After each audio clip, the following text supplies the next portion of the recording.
Hello বন্ধুরা, আমার নতুন ভিডিও আবার প্রত্যেককে স্বাগত। আজকে আপনাদের যে ভিডিওটা বানাবো বলে বসেছি সেটা হচ্ছে 2022 এবং 2023 প্রাথমিকের প্রশ্নভুল মামলার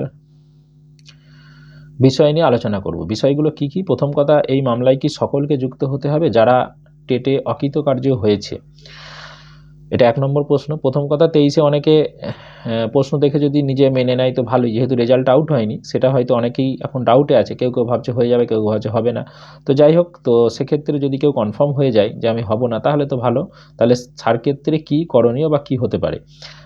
যুক্ত হলে কি সুবিধা পাওয়া যাবে, মানে এই প্রশ্নভুল মামলাগুলোতে যুক্ত হলে তাদের কি কি সুবিধা হতে পারে বা পূর্ববর্তী সময়ে কি সুবিধা পেয়েছিল সেই বিষয় নিয়ে বলবো। ৩ নম্বর যেটা বলবো, যদি যুক্ত না হয় কি অসুবিধা হতে পারে। আর ৪ নম্বর যে কোশ্চেনটা বলবো সেটা হচ্ছে যুক্ত হলে কিভাবে যুক্ত হবেন। আর ৫ নম্বর যেটা বলবো, যে যুক্ত হতে গেলে সাধারণত এগুলো ক্যান ফাইল করে মেন কেসের সঙ্গে যুক্ত হতে হয়, তো সেগুলো যুক্ত হতে খরচ কেমন পড়বে। আর একটা শেষে বলবো সেটা হচ্ছে যুক্ত হবেন কিভাবে বা কি প্রসেসে যুক্ত হবেন, সেটাকে আমি ডিটেলসে ব্যাখ্যা করব। তো ভিডিও শুরু করার আগে প্রত্যেকে একটা রিকোয়েস্ট, যারা নতুন আছেন আমার চ্যানেলে অবশ্যই চ্যানেলটা সাবস্ক্রাইব করে বেল আইকনটা অন করে রাখবেন, আর ভালো লেগে থাকে অবশ্যই লাইক কমেন্ট শেয়ার করবেন।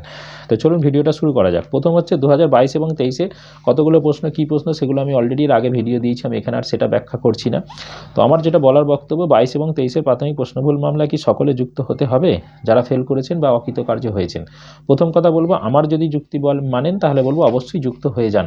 যারা অকৃতকার্য হয়েছেন বা যাদের মনে হচ্ছে যে আমি হয়তো 2 নম্বরের জন্য ফেল করে যেতে পারি, আমি 6 নম্বরের জন্য ফেল হতে পারি, 10 নম্বরের জন্য হতে পারি, হয়তো প্রশ্নভুলটা যদি জাজমেন্টটা সঠিক হয় এবং ওই নাম্বারটা আমাকে দেওয়া হয় তাহলে আমি টেট পাস করে যাব। তাহলে এরম ক্যান্ডিডেটরা কিন্তু অবশ্যই কেসগুলোতে যুক্ত হবেন। কেন যুক্ত হবেন? সেই যুক্ত হওয়ার পিছনে আমি 2-3টে রিজন বলছি, বা যুক্ত হলে কি আপনি সুবিধা পাবেন। প্রথম কথা হচ্ছে 2014 সালেও কিন্তু এরকম প্রশ্নভুল হয়েছিল, আপনারা হয়তো জানেন। সেখানে 7খানা প্রশ্নভুল হয়েছিল। তো সেই প্রশ্নভুলগুলো নিয়ে কেস হয়েছিল এবং কেসের পরবর্তী সময়ে একটা অর্ডার হয়েছিল, প্রথম অর্ডার যেটা বেরিয়েছিল। তো সেই অর্ডারে দেখা গেল যে যে কজন পিটিশনার ছিল, সম্ভবত তার নাম হচ্ছে একজন ম্যাডাম ছিল, আমার নামটা এই মুহূর্তে মনে আসছে না, পরে যদি মনে আসে আমি আপনাদের বলছি। প্রথম কিন্তু এই টেটের প্রশ্নভুল নিয়ে সেই কেসটা ফাইল করে এবং তার প্রথম অর্ডার হয়, এসে হাইকোর্ট প্রথম অর্ডার দেয় যে হ্যাঁ এটা সঠিক, এবং ওই কেসের পরিপ্রেক্ষিতে যারা যারা ওই কেসের রিলেটেড বা ক্যান করে ফাইল করে যুক্ত হয়েছিল তাদের কিন্তু প্রত্যেকের নাম্বার বেড়েছিল, এবং নাম্বার বেড়ে যারা যারা টেট পাস করেছিল। এখানে একটা বলে রাখি, আগের কিন্তু এরকমভাবে লিস্ট বার করতো না বা অ্যান্সার কি বার করতো না, তো সেই জন্য কেউ জানতেই পারতো না কে পাস করবে কে ফেল করবে, সবাই মিলে কেস করেছিল। এরকম 157 বা 58 এরকম প্রথম ফার্স্ট যে কেসটা হয়েছিল তাতে যুক্ত ছিল, এবং তার সঙ্গে ক্যান ফাইল করে আরও কিছু 2-500 মতন ক্যান্ডিডেট প্রথম যুক্ত হয়েছিল। তো সেখানে কিন্তু হাইকোর্ট যখন অর্ডার দেয় এবং সেই অর্ডারটাকে মেনে প্রাইমারি বোর্ড প্রথমেই তাদের কিন্তু নাম্বার বাড়িয়ে, যারা পাস করলো, সবাই পাস করেনি যদিও, যারা পাস করেছিল তাদের কিন্তু ম্যাক্সিমাম অনেকে জবও পেয়ে গেছিলো। যারা ট্রেনিং প্রাপ্ত ছিল তারা বিশেষ করে, আর যারা ট্রেনিং প্রাপ্ত ছিল না তারা পরবর্তী নিয়োগগুলোতে অংশগ্রহণ করে অনেকেই চাকরি পেয়ে গেছে। তো যারা পিটিশনার ছিল না, তারপরে আবার ওই কেসটাকে রেফারেন্স দিয়ে, যেটা আপনারা জানেন ম্যাট 1594 সম্ভবত, যেটা সুপ্রিম কোর্টে এখনও ঝুলছে। তো পরবর্তী সময়ে যখন সেটা নিয়ে আবার সকলে মিলে কেস করে এবং সার্বজনীন করার চেষ্টা করে এবং হাইকোর্ট সেটাই রায় দেয় যে হ্যাঁ সকলকে দিতে হবে, শুধুমাত্র পিটিশনারদের কেন দেবে, তো সেটা কিন্তু সুপ্রিম কোর্টে ঝুলছে। আজকে হয়ে গেল 5-7 বছর, এবং আদৌ কতদিন ঝুলবে, কবে মিটবে, এর কোনো ঠিক ঠিকানা নেই।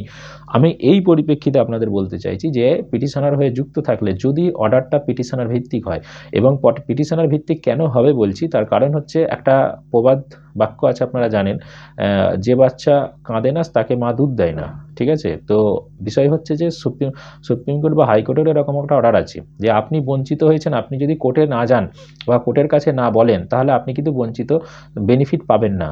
তো এই কেসে যদি দেখা যায় যে প্রশ্নভুলে সত্যি প্রশ্নভুল হয়েছে, যে কমিটি গঠন হয়েছে, কমিটি ফাইনাল ডিসিশন নেবে কতগুলো প্রশ্নভুল হয়েছে, তো যদি সেখানে হাইকোর্ট রায় দেয় যে প্রশ্নভুল যে কটা হয়েছে, যারা যারা অ্যাটেন্ড করেছে এবং যারা পিটিশনার আছে তাদের ক্ষেত্রেই মার্কসটা দিতে হবে। তো তো এটা যদি বলে তাহলে কিন্তু সকলে মার্কস পাবেন না, যারা পিটিশনার হয়ে আছে শুধুমাত্র তারাই পাবেন।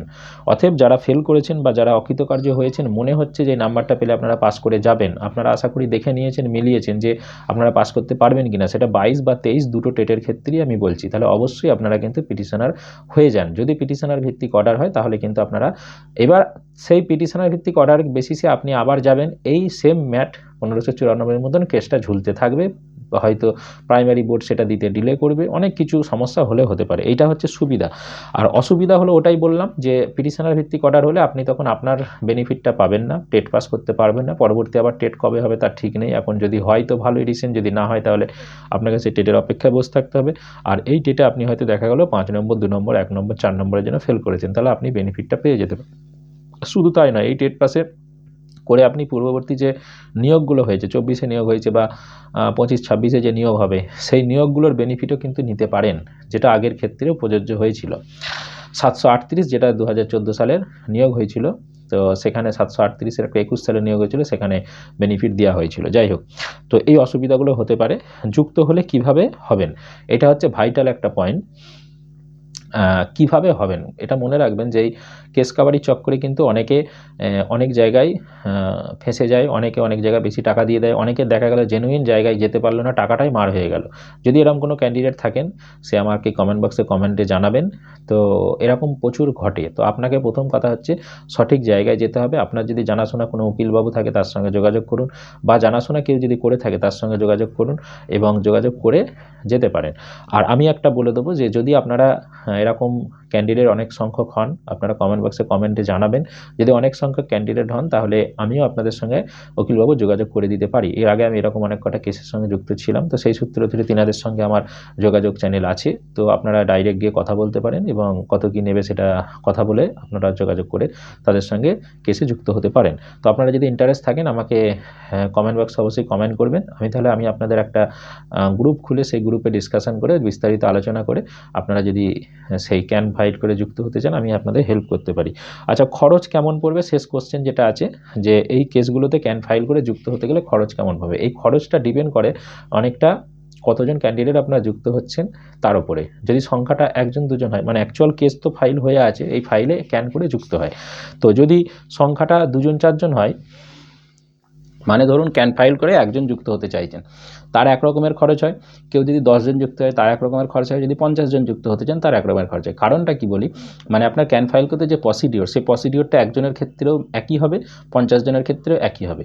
যেটা খরচাটা মেনলি হয় সেটা হচ্ছে কতজন আছে তার কাগজপত্র হাবিজাবি এক্সট্রা কিছু খরচা হয়। তো সেই কারণে যদি সংখ্যাটা যত বেশি হবে তত খরচাটা অনেক কম হবে, এবং যদি সেটা 20-30 জনের বেশি হয়ে যায়, মনে হয় 2-3 হাজার টাকার মধ্যেও খরচা হয়ে যাবে। 2-2.5 হাজার টাকা হয়তো লাগতে পারে পার হেড, বা হয়তো 3,000 লাগতে পারে। আবার যদি সংখ্যাটা কম হয়, 10 জন হয়, তাহলে সংখ্যাটা তখন সেটা 3,000-4,000 টাকা হয়তো লাগতে পারে। এটা দেখুন আমি সবটাই অনুমান করে আপনাদের বললাম। যদি আপনারা আগ্রহ থাকেন নিজেরা যোগাযোগ করুন, করে যুক্ত হয়ে যান, কোনো সমস্যা নেই। আর যদি মনে করেন যে আমার মাধ্যম দিয়ে কোনো যোগাযোগ করে আপনারা যুক্ত হতে চান বা হবেন, তাহলে আপনারা কমেন্টে বক্সে কমেন্ট করবেন, আমি একটা গ্রুপ খুলে সেখানে লিঙ্ক দেবো, সেই লিঙ্কের মাধ্যমে আপনারা যুক্ত হবেন। তারপরে আমি বিস্তারিত কথা বলে কত কী খরচা পড়ছে আপনাদের বলবো, মন গেলে আপনারা যুক্ত হতে পারবেন, আর যদি মন না যায় যুক্ত নাও হতে পারেন, ওটা কোনো ম্যান্ডেটারি নয়। এবং সম্পূর্ণ চেষ্টা করুন নিজেরা যুক্ত হবার, না হলে যদি হেল্প লাগে সেক্ষেত্রে আমাকে বলতে পারেন, আমি তাহলে আপনাদের যতটা সম্ভব আমার পক্ষে করার বা হেল্প করার সেটা আমি করব। ওকে, আশা করি আমি যে উদ্দেশ্য নিয়ে ভিডিওটা করলাম সেই উদ্দেশ্যটা আপনাদের বোঝাতে পেরেছি। আর এইটা যদি আপনাদের ভিডিওটা ভালো লেগে থাকে অবশ্যই লাইক, কমেন্ট এবং শেয়ার করুন বন্ধুদের মধ্যে। এবং যারা এরকম অকৃতকার্য আছেন, বা অনেকে আবার যদি অকৃতকার্য নয়, আমি আরেকটা শেষ কথা বলি, যারা কৃতকার্যও হয়েছেন, তো তারাও কিন্তু এই ধরুন কেউ নাম্বার টাই পেয়েছেন, আবার কেউ হয়তো একটু বেশি পেয়েছেন, খুব বেশি পাননি, তারাও কিন্তু এই কেসগুলোতে যুক্ত হতে পারেন, কারণ আপনার নাম্বারটা বাড়াবার জন্য বা বাড়াবার স্বার্থে। তো সেক্ষেত্রেও আপনার কিন্তু অনেক বেনিফিট পাবেন, কারণ যদি আপনি যুক্ত হন, যদি সেরকম হয় যে সকলের না দিয়ে শুধু পিটিশনার ভিত্তিক অর্ডার হলো, তাহলে আপনি কিন্তু এই বেনিফিটটা পেয়ে যাবেন। আর যদি এটা না হন তাহলে আপনি কিন্তু সেই বেনিফিট থেকেও বঞ্চিত হবেন। অতএব যারা পাস করে ফেল করেছেন তারাই শুধু নয়, যারা পাস করেছেন তাদের ক্ষেত্রেও এটা প্রযোজ্য। ওকে, ধন্যবাদ।